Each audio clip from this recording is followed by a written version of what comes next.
Hapana shaka kwamba Tanzania ni nchi inayofuata misingi ya kidemokrasia, ila neno demokrasia kamili inaweza kutafsiriwa kwenye mitazamo tofauti, haina formula moja. Kama taifa tunaendelea kujifunza na kujirekebisha. Hivyo basi sote kwa umoja wetu tunapaswa tuitumie fursa hii, tuendelee kujifunza, tujirekebishe na tukubaliane jinsi ya kuendesha nchi yetu kidemokrasia kwa kuzingatia tamaduni, mila na desturi zetu na sio za kuletewa.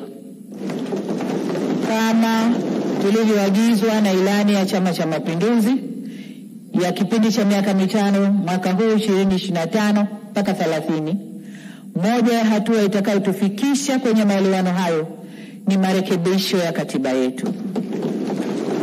Serikali imeahidi kuanza kulifanyia kazi suala la mabadiliko ya katiba ndani ya siku 100 za muhula wa pili wa awamu ya 6 kwa kuanza na tume ya usuluhishi na maelewano.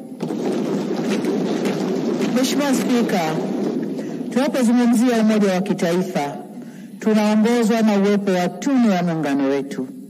Hivyo basi kuhudumisha, kuimarisha na kuenzi muungano wetu kutaendelea kuwa kipaumbele cha serikali tunayoiunda. Tutaendelea kuchukua hatua madhubuti kuhakikisha tunatatua changamoto za muungano kila zinapojitokeza.